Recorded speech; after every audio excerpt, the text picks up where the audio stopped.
नमस्कार, मी प्रशांत सागवेकर. सर्व प्रेक्षकांना जय महाराष्ट्र. आतापर्यंतच्या 3 महत्त्वाच्या बातम्या या विशेष बातमीपत्रामध्ये तुम्हा सगळ्यांचं स्वागत. पहिली बातमी, मराठा आरक्षणाच्या संदर्भामध्ये राज्य सरकारनं नुकताच एक नवीन शासनादेश काढला. त्यावरून राजकारण चांगलंच तापलं. या शासनादेशावरती आक्षेप घेत राज्याचे मंत्री आणि ज्येष्ठ ओबीसी नेते छगन भुजबळ यांनी थेट सरकारविरोधी भूमिका घेतल्याचं पाहायला मिळतंय. सरकारच्या या निर्णयामुळे ओबीसींच्या आरक्षणावरती गदा येऊ शकते. जर गरज पडली तर आम्ही या शासनाविरोधात न्यायालयात जाणार आहोत, अशी ठाम भूमिका भुजबळांनी घेतली आहे. दुसरी महत्त्वाची बातमी आहे, कोल्हापुरात गोकुळ दूध संघाची बैठक पार पडतीये.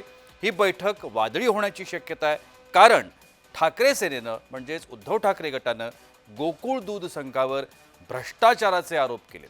दुसरीकडे महायुतीच्या संचालक शौमिका महाडिक या व्यासपीठावर न जाता सभासदांमध्ये थांबणार आहेत, असं देखील कळतंय. सत्ताधारी गटानं सभासदांना बैठकीसाठी हजर राहण्याच्या सूचना देण्यात आल्या आहेत. दरम्यान बैठकीच्या पार्श्वभूमीवरती कडेकोट बंदोबस्त त्या ठिकाणी तैनात करण्यात आला. तिसरी आणखीन एक महत्त्वाची बातमी, जगभरातील टेक प्रेमी उत्सुकतेनं वाट पाहत असलेला ॲपलचा वार्षिक शो म्हणजेच एअर ड्रॉपिंग आज रात्री 10:30 वाजता होतोय. या कार्यक्रमामध्ये ॲपल आपलं नवीन आयफोन 17 सिरीज लॉन्च करत आहे. यावेळेला स्मार्ट मोडमध्ये AI फीचर्स, अधिक ॲडव्हान्स कॅमेरा लेन्स आणि अधिक स्लिम डिझाईन्स असे बदल अपेक्षित आहेत. सोबतच ॲपलच्या लेटेस्ट व्हर्जन iOS 26 बद्दल एक नवीन अपडेटची घोषणा देखील होऊ शकते. या सगळ्यावरती आज आपण चर्चा करणार आहोत.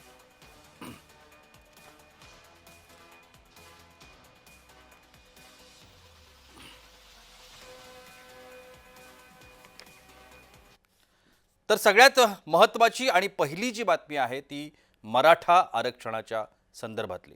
मराठा आरक्षणासंदर्भात राज्य सरकारनं नुकताच एक नवीन शासनादेश काढला. त्यावरून राजकारण चांगलंच तापलेलं आहे.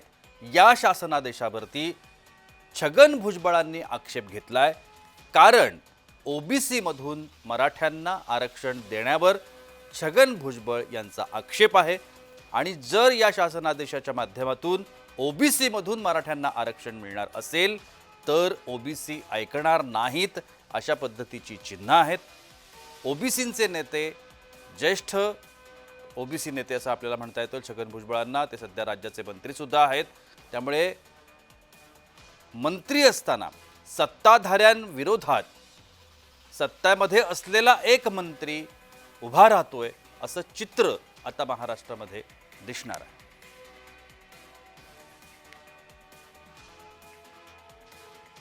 हा जो GR आहे त्यातली शब्दरचना जी आहे ती पुढे जी आहे ही ओबीसी साठी अडचणीची ठरणार आहे. आज जरी सगळे आम्ही कुणी सांगत असले सरकार की कुणालाच त्रास नाही, कोण सांगतं मराठ्याचे सगळे प्रश्न सुटले, कोण म्हणतो 3 कोटी लोक आता ताबडतोब ओबीसी झाले, आता 3 कोटी. ते जर खरं असेल तर हे खोटं आहे, आणि हे खरं असेल तर ते खोटं आहे. तर त्या खऱ्या खोटं नक्की काय आहे ते शोधण्याचा आमचा प्रयत्न आहे. मुख्यमंत्री देवेंद्रजी, मी स्वतः, अजितदादा आणि भुजबळ साहेब ज्येष्ठ नेते आहेत आणि त्यांच्याशी चर्चा झाली होती आणि त्यांनाही सांगितलं होतं या GR मुळे ओबीसीला कुठे धक्का लागणार नाही. त्यांनी म्हटलं होतं हा GR तपासून घेऊ, कायदेशीर बाबी तपासून घेऊ आणि त्याच्यानंतर भूमिका जाहीर करू. त्यामुळे मला वाटतं या GRच्या माध्यमातून ओबीसीचं कुठलंही नुकसान होत नाही. या सगळ्या संदर्भात चर्चा करण्यासाठी आत्ता माझ्यासोबत मराठा समर्थक आबासाहेब पाटील आहेत. त्याच पद्धतीनं ओबीसी समर्थक मृणाल ढोले पाटील देखील. दोघांचंही मनापासून स्वागत. खरं तर पहिला प्रश्न हा आबासाहेब पाटलांकरता आहे. ज्या पद्धतीची भूमिका राज्याचे मंत्री छगन भुजबळ आज घेत आहेत, ही भूमिका आणि या भूमिकेकडे मराठे कशा पद्धतीनं पाहत आहेत? खर तर भुजबळ हे राज्याचे मंत्री आहेत जी, आणि भुजबळांच्याकडे बघण्याचा जो दृष्टिकोन आहे राज्यातल्या सगळ्या जनतेचा, तर भुजबळ हे जातीवादी व्यक्तिमत्व आहे की ज्यांना फक्त जातीच्या नावावरती त्यांना राजकारण करायचंय. आणि आता कुठेतरी छगन भुजबळांना भीती वाटते आणि त्याच्यामुळं त्यांचं राजकारण संपण्याचा त्या ठिकाणी त्यांना समोर दिसतंय. मधल्या काळामध्ये त्यांच्यावरती परिस्थिती निर्माण झाली होती. आज परिस्थिती अशी आहे, जर भुजबळ खरंच ओबीसीचे नेते आहेत, मग मला या भुजबळांना प्रश्न विचारायचा आहे राज्यातल्या जनतेसमोर आणि तमाम सगळ्या ओबीसी जनतेसमोर, जी. की राज्यातला 12 बलुतेदार 18 आलुतेदार भटका विमुक्त ह्या लोकांना तुम्ही न्याय का मिळवून दिला नाही? तुमच्या एकट्या जातीचे जवळपास 18 ते 19 आमदार, 3-4 खासदार, तुम्ही स्वतः मंत्री आमदार, तुमचा मुलगा आमदार, तुमचा पुतण्या खासदार, तुमच्या घरात सगळे पंचायत समिती, जिल्हा परिषद, नगर परिषद तुमच्याकडे. मग तुम्ही कोणत्या ओबीसीची गोष्ट करताय? आणि ओबीसीच्या नावावरती ही दोन घराणी, एक मुंडे घराणं आणि एक भुजबळांचं घराणं, ह्या दोन्ही लोकांनी गोपीनाथ मुंडे साहेबांनी माधव पॅटर्न आणला जी. आणि माळी धनगर वंजारी हा पॅटर्न राबवल्यानंतर धनगरांच्या खांद्यावर बंदुका ठेवल्या. आणि थोडक्यात या आबासाहेब दोन्ही पाटील, तुम्हाला हा. असं म्हणायचं आहे की राज्याचे मंत्री आणि ओबीसीचे नेते हे त्यांच्याच लोकांना न्याय मिळवून देण्यात कमी पडलेत. आपण याचं 100% उत्तर घेऊया मृणाल ढोळे पाटील यांच्याकडून. मृणाल ढोळे पाटील, आबासाहेब पाटलांनी थेट आरोप केलाय भुजबळांवरती, तुम्हाला पटतोय? नाही, मला खरं तर पटत नाहीये आणि पटण्याचं काही कारण पण नाहीये. जी. त्याचं कारण असं आहे की आबा पाटील असं म्हणतात की त्यांचं राजकीय अस्तित्व धोक्यात आलेलं आहे. मला आबासाहेब पाटलांना सांगायचं की भुजबळ साहेबांची राजकीय कारकिर्दी ही जवळजवळ 40-45 वर्षांची आहे आणि त्यातले 30-35 वर्ष हे ते सत्तेत राहिलेले आहेत. त्यामुळे त्यांची राजकीय अस्तित्व धोक्यात येण्याचा काही प्रश्न नाही. दुसरा म्हणजे त्यांनी बुद्धिभेद महाराष्ट्राचा असा केलाय की सगळं त्यांच्या घरात आहे. त्यांच्या घरात काहीच नाहीये. एक ते आमदार सोडले आणि आता कुठं त्यांचं मुलाला विधान परिषद भेटली, त्यामुळे 2च पदं घरामध्ये आहेत. याच्या व्यतिरिक्त दुसरं काहीच त्यांच्याकडे नाहीये. पण ती व्यक्ती हे अखंड 350-400 जातींसाठी गेले मंडल कमिशन लागू होण्यापासून भांडत आहे. गेले 30 वर्षाचा तो संघर्ष आहे. आणि राहिला विषय हा जीआरचा, तर मला त्यांच्या सांगा ना, प्रकारात हे खासदार तुम्हाला दाखवा. पटतं का? हॅलो, एक बोला बोला. रस्त्यावर एक माणूस आबासाहेब थांबतो. त्यांना बोलू द्या. आबासाहेब त्यांना बोलू. नाही नाही, रस्त्यावर एक माणूस उपोषणाला बसतो आणि त्याच्यानंतर तो कायदा पारित करायला लावतो. जीआर हा कॅबिनेट मध्ये पास झाल्यानंतर निघतो. मला सांगा, रस्त्यावर कायदे पास करण्याची ही कुठली प्रथा आहे? जर या प्रथेला आपण मान्यता दिली तर मग प्रत्येक कायदा रस्त्यावर होईल. कॅबिनेटची गरज नाही, मंत्रिमंडळाची गरज नाही, सरकारची हे गरज समजून नाहीये. घेणं मग गरजेचं आहे. प्रत्येक जर रस्त्यावर बसायचा, त्याला पाहिजे तो कायदा पारित करून घ्यायचा, सरकार सही करेल. आपण विषय आबासाहेबांचं संपला. उत्तर कशासाठी घेऊया. cabinet पाहिजे? मृणाल ढोले कशासाठी पाटील, आपण सरकार पाहिजे? आबासाहेबांचं उत्तर कशासाठी घेऊया. procedure पाहिजे? आबासाहेब, ते थेट म्हणतायत की तुम्ही रस्त्यावर बसून, आंदोलनाला बसून तुमच्या नेत्यांनी हा कायदा पास करून घेतलाय किंवा आपलं म्हणणं सरकारकडून मान्य करून घेतलंय, असं त्यांचं म्हणणं आहे. हाच तर खरा विषय आहे. हे ओबीसीचे काय तथाकथित नेते आहेत, जी. ज्या 350 जातींचे नाव घेत आहेत. या 350 जातीवर वारंवार अन्याय ह्या लोकांनी केला. ह्यांच्यातले कधी IAS IPS होऊ दिला नाही. ह्यातला कुठला MPSC राज्यसेवेला येऊ दे, हे 2-3 समाजात सगळे पुढालेले आहेत. आणि राहिला कायद्याचा विषय. आज जो शासन निर्णय निघाला म्हणून सांगितलं जातं, ह्याच्या बाबतीत छगन भुजबळ मंत्रिमंडळ त्यांना माहित नाहीये, किंवा जे अभ्यासक म्हणून फिरतायत त्यांना माहित नाही, जे हायकोर्टचे वकील म्हणून त्यांना माहित नाही हे काय आहे ते. हा सगळ्यात मोठ्या राज्यातल्या ओबीसीचा जे दिशाभूल करायचं काम चाललंय. तुम्हाला सांगण्याचा विषय आहे, जे आता परवा जो शासन निर्णय निघालेला आहे कुणबी दाखल्या संदर्भामधला, त्याच्यामध्ये काय म्हटलंय हे स्वतः त्यांना माहित नाही का? हे 1 सप्टेंबर 2012ची जी कायदा आहे, शासन निर्णय आहे, ह्याच्यामध्ये शुद्धीपत्रक केलेलं आहे. जी. हा काय नवीन जीआर काढलेला नाही. तुम्ही बघा, 1 सप्टेंबर 2012चं जे मागच्या वेळी नोटिफिकेशन काढलं होतं, जी. ह्याच्यात फक्त शुद्धीपत्रक केलेलं आहे. आणि ते काय म्हणतंय हे वारंवार आपल्या चॅनलच्या माध्यमातून आम्ही सांगितलंय. त्याच्यामध्ये अनुसूचित जाती जमाती, भटक्या विमुक्त जाती जमाती, त्याचप्रमाणे इतर मागासवर्ग यांच्या जात पडताळणी प्रमाणपत्र देण्यासंदर्भात आणि की याच्यामध्ये जात पडताळणी करण्यासंदर्भात त्याच्यामध्ये डायरेक्शन दिलेले आहेत, ते निकष दिलेले आहेत. त्याच्यामध्ये शेवटचा पॅराग्राफ मध्ये फक्त चेंजिंग केलेलं आहे. काय केलं चेंज? की त्याच्यामध्ये ज्यांच्या भूमिहीन आहे मग त्यांची वंशावळीनुसार घ्या, हा एक शब्द फक्त आहे. म्हणजे ज्याचं जमीन नसेल नावावर, महसुली कायदा जोडत नसेल तर वंशावळी, हा एवढं. मृणाल ढोले पाटील, ही भूमिका तुम्हाला एवढाच पटते विषय ज्या आहे. पद्धतीनं आणि शासनादेश आता त्याच्यामध्ये- निघालेला आणि आहे आणि ते- ओबीसी मधून मराठ्यांना हे आरक्षण मिळू शकतं अशा पद्धतीची स्थिती नाही, आणि नाही, नाही, भीती नाही. असं आपण म्हणूया छगन भुजबळांना वाटते. हा. तुम्हाला नेमकी याच्यावरती काय म्हणायचंय, काय प्रतिक्रिया आहे?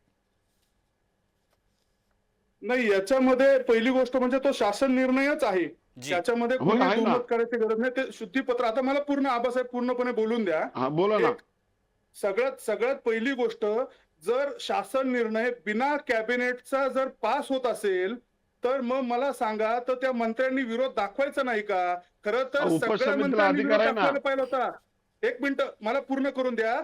ही लोकशाहीची थट्टा आहे, हे घटनेचा अपमान नाही. आहे, हा राज्य मंत्रिमंडळ राज्य सरकारचा अपमान आहे की राज्य सरकार आधी जी आर रस्त्यावर पास करतं आणि त्याच्यानंतर नाही. कॅबिनेटमध्ये ठेवतं. म्हणजे कॅबिनेट मधल्या मंत्र्यांना माहितीच नाही, सरकारला माहितीच नाही, विरोधी पक्षाला माहितीच नाही, सभागृहाला माहितीच नाही.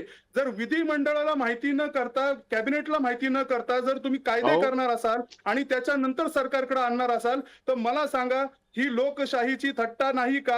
हा घटनेचा अपमान नाही का? दुसरी अहो. गोष्ट, तो शासन निर्णयच आहे आणि ओबीसी संदर्भात शासन निर्णय घेताना कुठलंही मेजर पॉलिसी डिसिजन खरं तर राज्य सरकारला कुठलाही अधिकार नाही.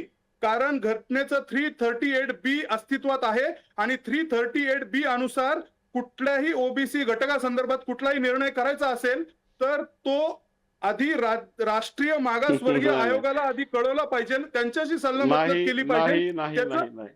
मृणाल एक ढोले मिनिट, मला पाटील, तुमचं पूर्ण करून म्हणणं द्या ना. पोचलं. मला पूर्ण मृणाल करून ढोले द्या ना. पाटील, तुमचं म्हणणं पोचलं. आबासाहेबांना याच्यावरती बोलायचं आहे. आबासाहेब बोला. तर हा हे बेकायदा बघा, आहे. मृणालजी, तुम्ही जे सांगताय त्याच्यामध्ये पूर्णपणे गफलत आहे. हा कुठलाही कायदा बनवलेला नाही, हा पहिलं लक्षात घ्या. हा नाही, कायदा हा शासन बनवला निर्णय. नाही मी किंवा कुठं विषय म्हणतो काही कायदा आहे? नाही. शासन हे निर्णय आहे, जी आर अहो, गव्हर्नमेंट शासन रेझोल्युशन. ऑलरेडी आहेच ना. पहिला 2012चाच आहे ना शासन निर्णय.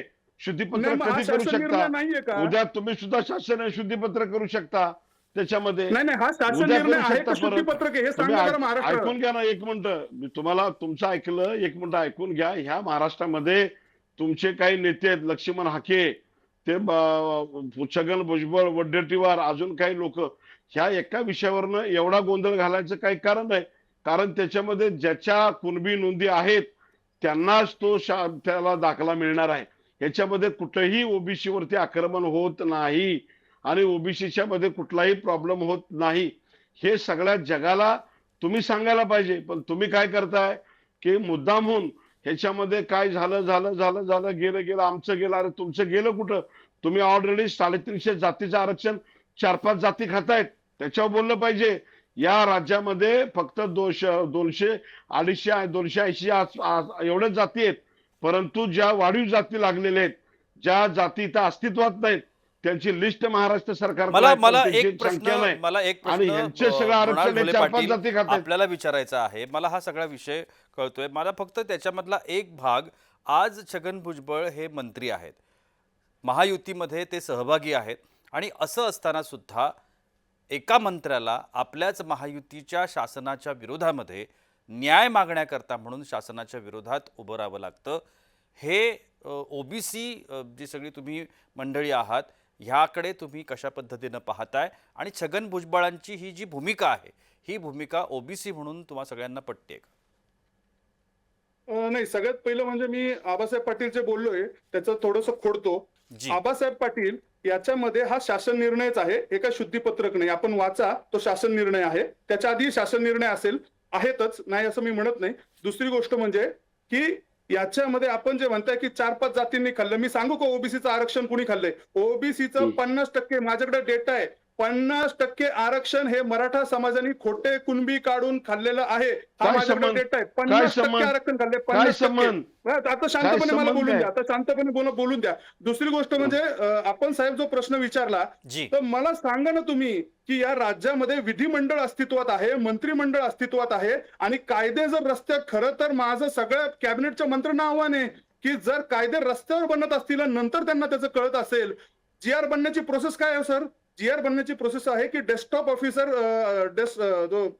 डेस्क ऑफिसर आहे, तो जी आर बनवतो, तो नोट बनवतो, त्याच्यानंतर assistant secretary, deputy secretary, secretary, मंत्री, सीएम, कॅबिनेट आणि त्याच्यानंतर मग जी आर बनतो. मग मला सांगा, याच्यामध्ये कुठेही रस्त्यावर जाऊन लोकांकडनं करेक्शन करून घेणं हे कुठं बसतं? जर कॅबिनेटला अख्खं बायपास करून तुम्ही कायदे करत असेल तर छगन भुजबळ काय, मला अहो, वाटतं असं सगळ्या होत कॅबिनेटनी नाही, हा साहेब. अपमान समजून लोकशाहीचा हा डिसेंट तिथं द्यायला पाहिजे होता की तुम्ही आधी कॅबिनेटला न सांगता मग द्या ना लोकांमध्ये राजीनामा. कसं काय गेले भुजबळ आणि लोक सांगा ना, कायदे भुजबळ करणार आहेत साहेबांना का? राजीनामा द्या ना म्हणा तुम्ही. कशाला थांबलाय मंत्रिमंडळामध्ये? एवढाच भुजबळ साहेबांना राजीनामा द्यायला सांगा ना.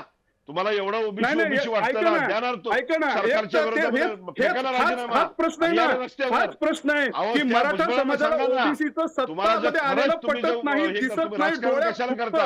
हाच अहो, प्रश्न कशाला आहे ना राजकारण करता महाराष्ट्रामध्ये. भुजबळांना सांगा.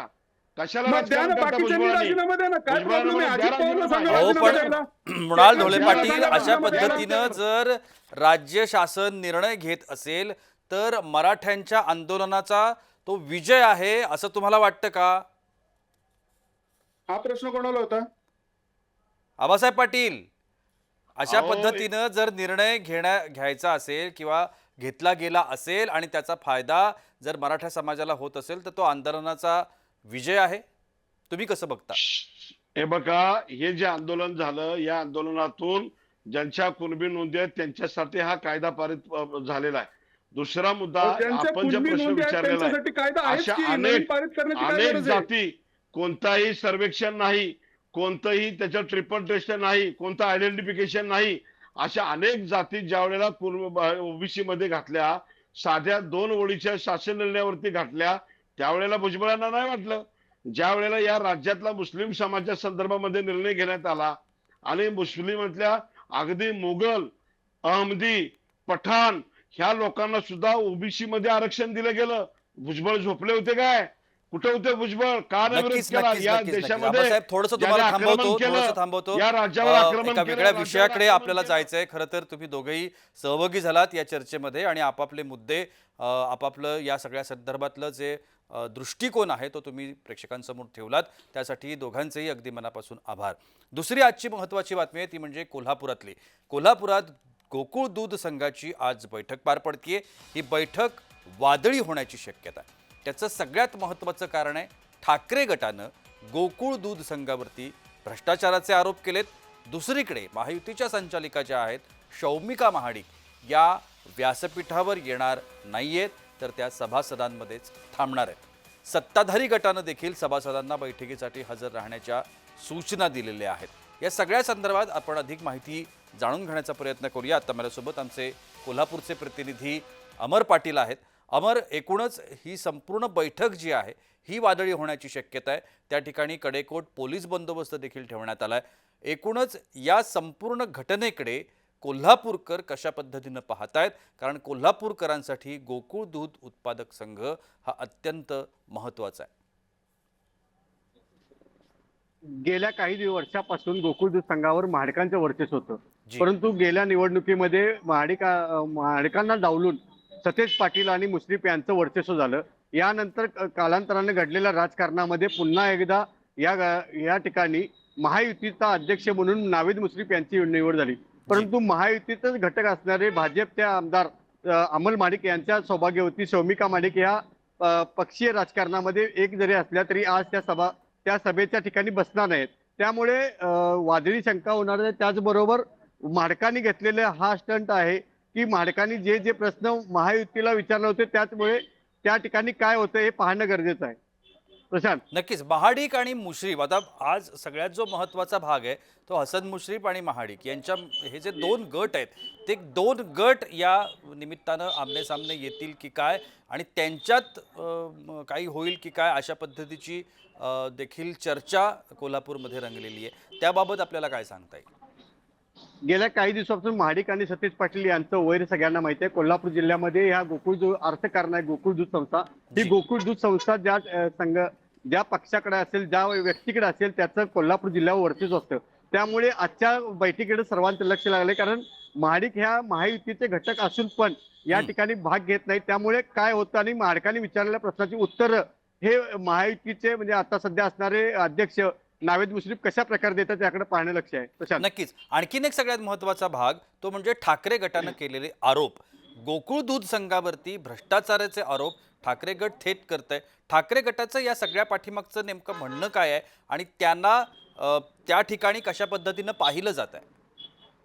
गेल्या काही दिवसापासून गोकुळ दूध संघामध्ये भ्रष्टाचार चालू आहे असा आरोप ठाकरे गटाने केला आहे. त्याचबरोबर दूध संस्थेतले काही संचालकांनी, दूध संस्थातील संचालक म्हणजे दूध उत्पादक संचालक आहेत, त्यांनी केलेलं आहे. एकानं तर याचिका दाखल केली आहे की त्यांना गोकुळ दूध संघातले सर्व संचालकांना बडतर्फ करावा अशी याचिका बेलवडेकर यांनी केली आहे, प्रकाश बेलवडे यांनी केली आहे. जी. सर्किट बेंचमध्ये याचिका चालू आहे आणि 15 तारखेला त्याच्यावर सविस्तर वृत्तांत होणार आहे. प्रशांत, नक्की. आणखीन एक अमर महत्वाची गोष्ट, आजची जी बैठक आहे या बैठकीच्या पार्श्वभूमीवरती त्या ठिकाणी काय घडू शकतं आणि त्या ठिकाणी ज्या पद्धतीनं आत्ता हे सगळे आरोप होत आहेत म्हणा किंवा महाडिक असतील, मुश्रीफ असतील, हे सगळेजण कसे टॅकल करणार आहेत या आरोपांना आणि विरोधकांना कशा पद्धतीनं ते निष्प्रभ करू शकतात?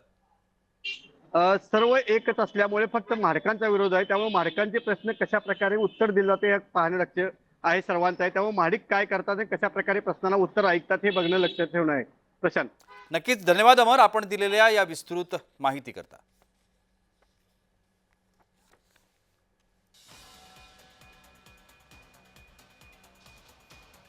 तीन महत्त्वाच्या बातम्या आपण आता या क्षणी पाहतोय. एक बातमी जी आपण अगोदरच पाहिली, भुजबळ यांनी सरकारविरोधी भूमिका घेण्याच्या पवित्र्यामध्ये भुजबळ आहेत. शासनादेश जो काढण्यात आलेला आहे मराठा आरक्षणासंदर्भातला, त्या माध्यमामधून जर ओबीसींचं नुकसान होणार असेल तर भुजबळांचा आक्षेप आहे. त्याच्यावरती आपण चर्चा देखील केली आहे. गोकुळ दूध संघाची आज बैठक पार पडते, सगळ्यात महत्त्वाची गोष्ट. आणि त्या बैठकीमध्ये महाडिक आणि मुश्रीफ गट जो आहे तो आमनेसामने येण्याची शक्यता आहे. दरम्यान या बैठकीमध्ये काय घडणार आहे हे आपण आपल्यालाही लवकरच कळेल. आणि तिसरी महत्त्वाची बातमी ती म्हणजे ॲपलचा वार्षिक जो कार्यक्रम आहे तो आज रात्री 10:30 वाजता पार पडतोय. गेल्या अनेक दिवसांपासून ॲपलची आयफोन 17 ही जी सिरीज आहे त्याची वाट सगळेच टेकप्रेमी जे आहेत ते बघत होते. त्याच्यामुळे त्या संदर्भात देखील आपण आता चर्चा करणार आहोत.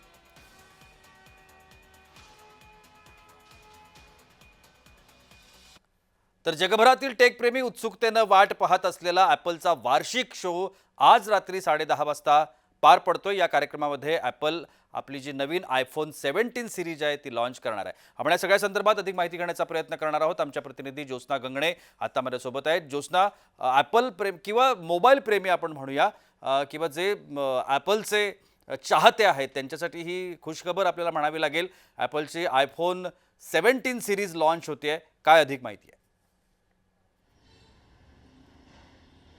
अगदी बरोबर आहे. आपण बघतोय की आयफोन जो आहे तो जगातला सर्वाधिक लोकप्रिय असा फोन मानला जातो आणि सर्वात महत्त्वाचं म्हणजे आयफोन जेव्हा लॉन्च होतो तेव्हापासूनच लोकांचं बुकिंग जे आहे, खास करून तरुणाईचं बुकिंग जे आहे ते सुरू होतं. आपण अनेक किस्से कथा ऐकले असतील की आयफोनच्या बुकिंगसाठी जमिनी विकल्या, प्रॉपर्टी विकली, लोकांनी स्वतःचा ऑर्गनसुद्धा विकलेला आहे परदेशामध्ये खास आयफोन घेण्यासाठी. आणि तोच आयफोन 17 जो आहे तो आता आज रात्री 10:30 वाजता जगभरामध्ये लॉन्च होणार आहे आणि त्याचा एक मोठा सोहळा जो आहे तो सुद्धा पार पडणार आहे. विशेष म्हणजे 5 वर्षानंतर आयफोन आपल्या सिरीजमध्ये जे आहे ते 5 वर्षानंतर प्रो सिरीज म्हणजे आपल्याला माहिती आहे की आयफोन 13, आयफोन 14, 15, 16, 17 असे ज्यावेळेस आयफोन येतात तर त्याच्यामध्ये आयफोन 13 प्रो, आयफोन 14 प्रो अशा प्रकारचे म्हणजे जो काही आपण फोन घेतो त्याच्यामध्ये आणखीन एक ॲडव्हान्स जे टेक्नॉलॉजी असलेला फोन जो आहे तो लॉन्च होत असतो. मात्र आता आयफोन जे आहे ते त्यांच्या प्रो सिरीजमध्ये जे आहेत त्या प्रो सिरीजकडे जास्त विशेष लक्ष देत आहेत. कारण आपण बघितलं की आयफोन ज्यावेळेस लॉन्च झाला त्याच्यानंतर आयफोन प्रो सिरीज जे आहेत म्हणजे 13 प्रो, 14 प्रो, 15 प्रो या प्रो सिरीज ज्या आहेत त्यासुद्धा ॲडव्हान्स म्हणजे या ॲडव्हान्स सिरीजमध्ये काय असतं तर आयफोनची साईज जी असते ती मोठी असते. आयफोन मुख्यतः ओळखला जातो 2 कारणासाठी. एक म्हणजे त्याचं प्रायव्हसी आणि दुसरं म्हणजे आयफोनची क्वालिटी, खास करून पिक्चर क्वालिटी. आपल्या सर्वांना माहिती आहे की आता आयफोनच्या मोबाईलद्वारे जे आहेत ते अक्षरशः चित्रपटाचं शूटिंग केलं जातं.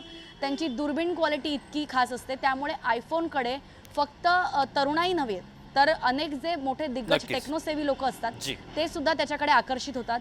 फिल्म इंडस्ट्रीचे लोक जे आहेत खास करून जे कॅमेरा हँडल करतात त्यांचं सुद्धा विशेष लक्ष असतं आयफोनकडे. आणि आयफोन 17 जो आता लॉन्च होणार आहे तो प्रोमधला लॉन्च होणार आहे आणि त्यामुळे जगभरामध्ये आयफोन 17 प्रो लॉन्च होण्याच्या पण आधीच त्याची बुकिंग खूप प्रमाणात झालेली पाहायला मिळते. खास करून भारतामध्ये सुद्धा आयफोनची लोकप्रियता जी आहे ती अगदी शिगेला आहे.